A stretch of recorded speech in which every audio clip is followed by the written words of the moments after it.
Welcome to Shift, a college admissions ACT and SAT podcast for a changing world. I'm Tyler, the founder of Achievable, and we have an affordable ACT course that includes everything you need to ace your ACT test. A full textbook, tons of ACT questions that are backed by our memory-enhancing algorithm, videos on key topics, a built-in study planner, and full-length practice exams. You can get a free trial by going to achievable.me, and if you like it, the code podcast will get you 10% off at checkout. Now, let's get started. Today, we have David Lynch from StudyLark on the line with us. And David, I'd love if you can introduce yourself for people who haven't heard you before. Sure. My name is David Lynch. I'm based out of Philadelphia. My company is called StudyLark.com, and I do mostly LSAT for people who are preparing to go to law school, but I also do a pretty healthy amount of SAT and ACT prep. I work one-on-one with students, and I've been doing it for a long time, writing my own curriculum, and really enjoy working with students. So. Yeah. Well, and today we're going to be talking about basically one of the challenges with the new digital SAT, at least right now, as we sit at the beginning of 2024, is that the new digital SAT has quite a bit of changes. It doesn't change everything, but it has quite a bit of changes. And there's just not that many practice tests out there. Uh, the College Board has released a few, right? And I'd Mhm. love to kind of talk about like where to find those and how to make the most of them. But then also there's other resources in order to find more practice material for the digital SAT. Yeah. So when they announced the new test, it really broke my heart because most tutors who have been doing this for a long time um, have a large library of past SATs that they can use and not only Hmm. give to students, but also just use to understand the trends in the test and create really useful practice materials. And all of that sadly went away. The new test has some advantages. I shouldn't say that it's a complete disaster.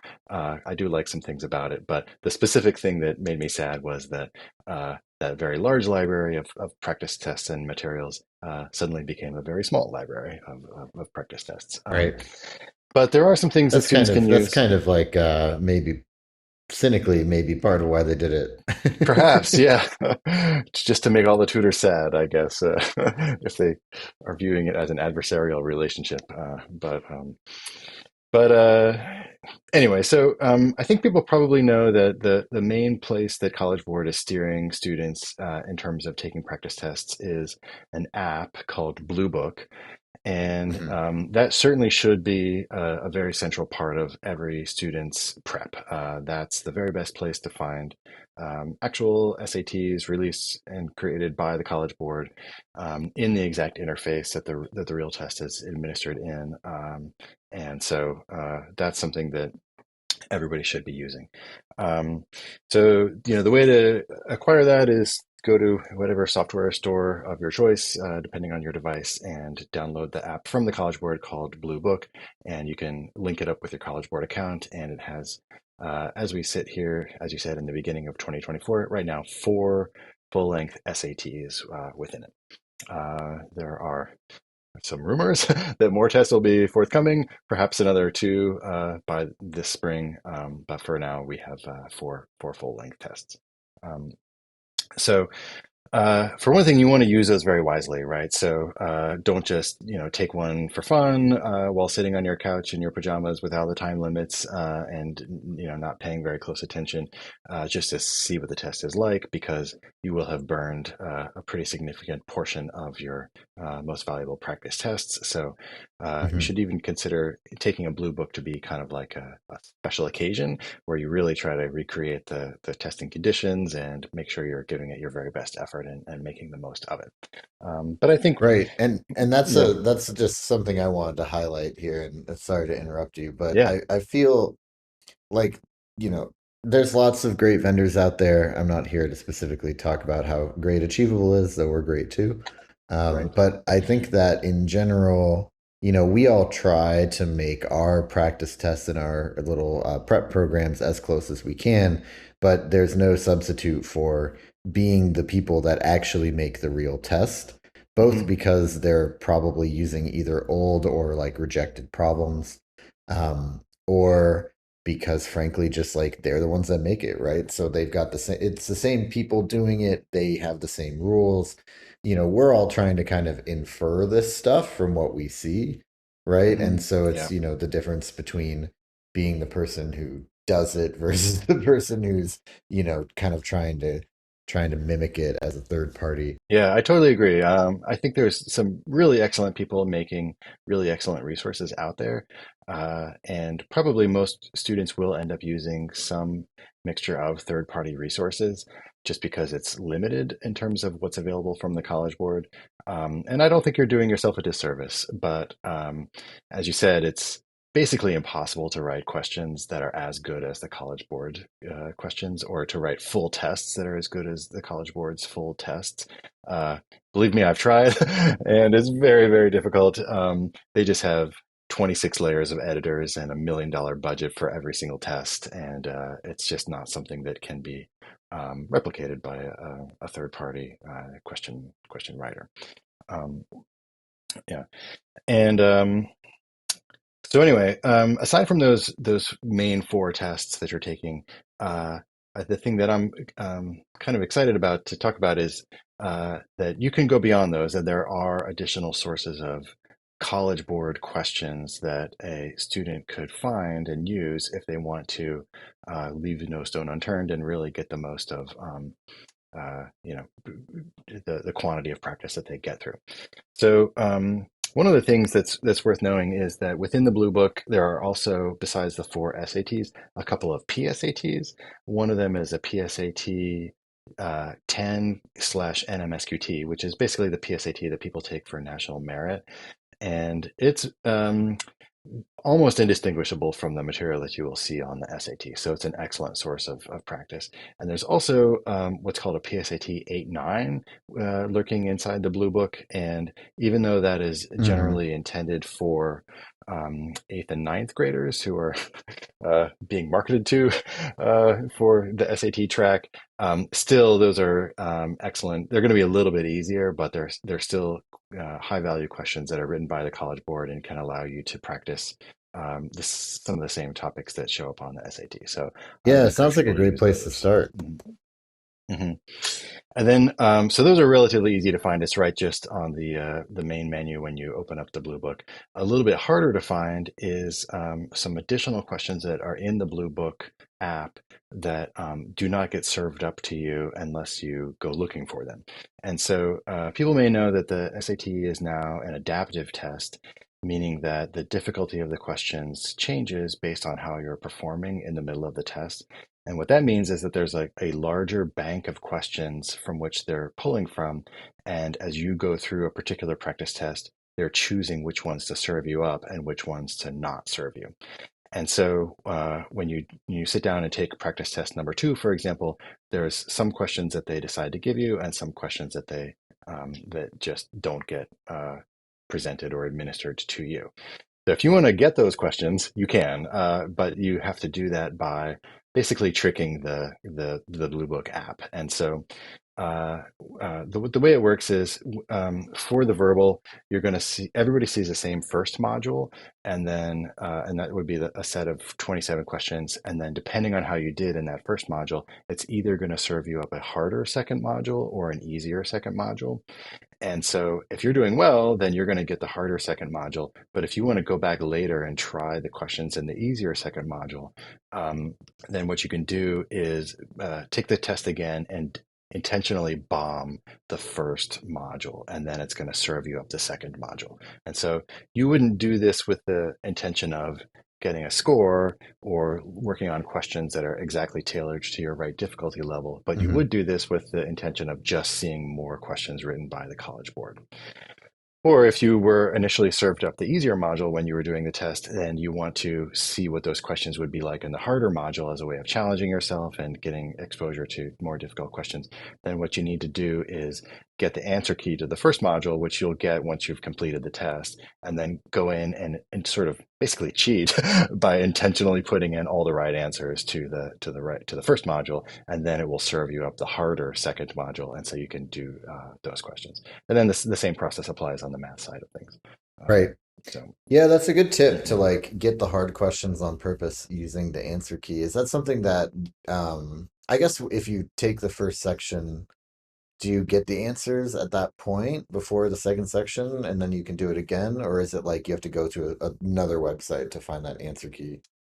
When you're all done, so the first time you take the test, you should do it start to finish just as a real test. You know, that special occasion when we're getting a score, we're seeing what comes out. Once you've completed the entire test, both the math and the verbal, then you'll get your results. Which you'll be able to check on the College Board website. There's like a link from the Blue Book app straight to see your breakdown on the College Board website. And within that breakdown is the answer key, which will include the answers to the first module of the verbal and the math. And so then you would have to like basically institute a second administration or a second instance of that same test within the Blue Book.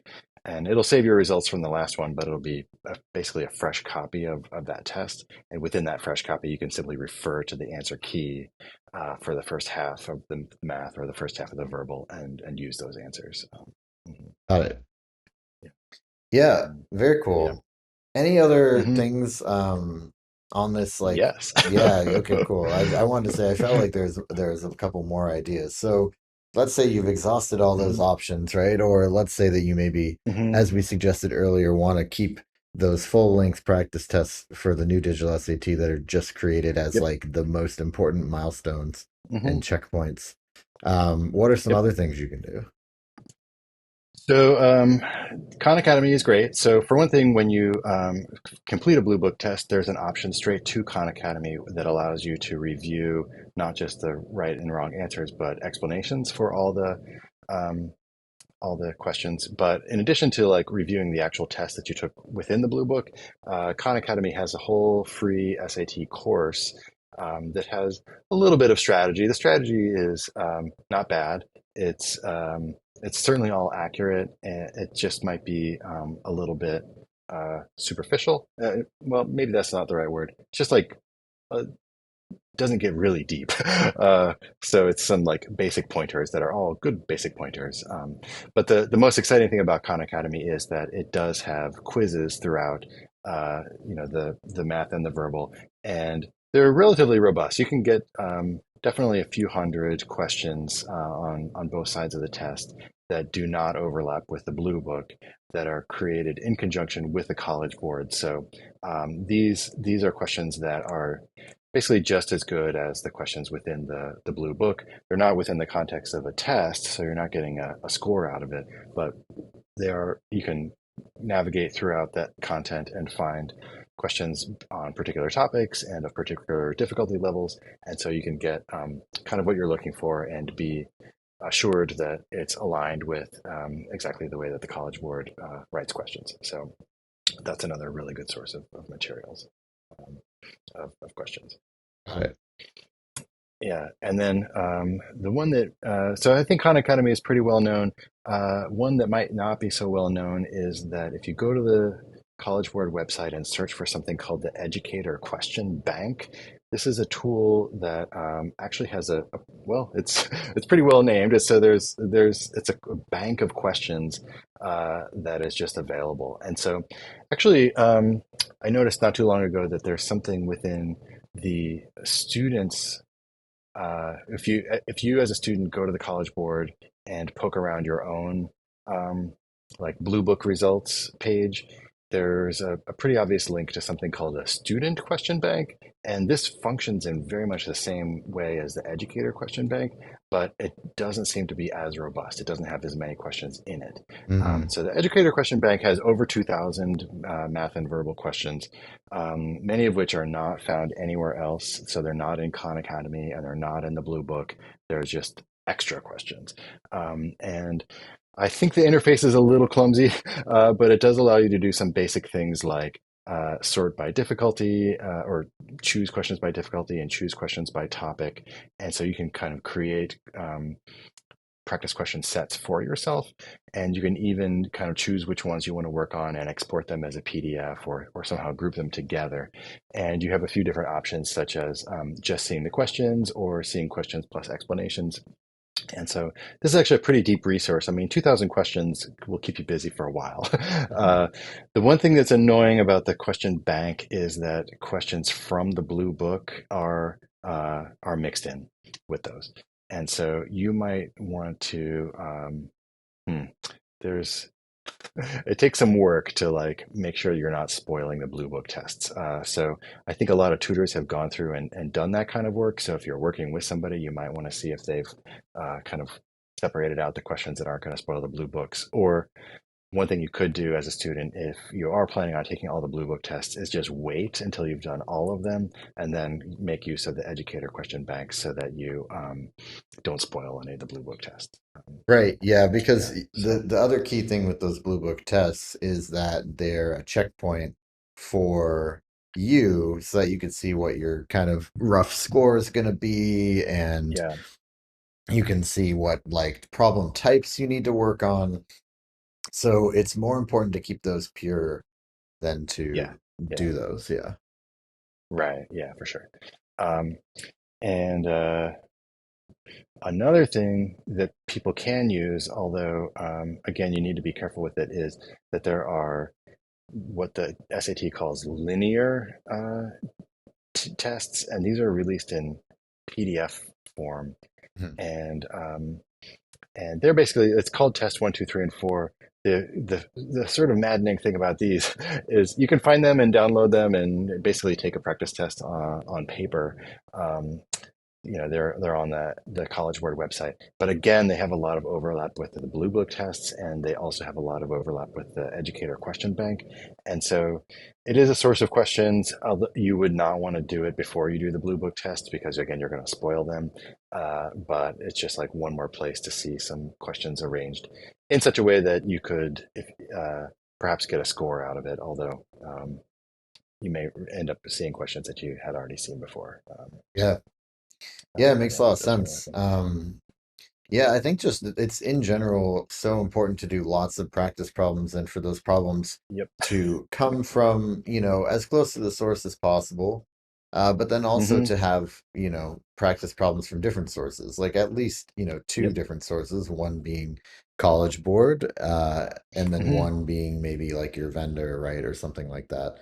Hmm. Um, Yep. I guess, and the reason why this is important, sorry, just to wrap that thought up, is Yeah. that you need to be able to kind of see problems presented from different angles, just so that you don't get too comfortable with one way of it being presented and then it's presented in a different way, and you're like, what do I do?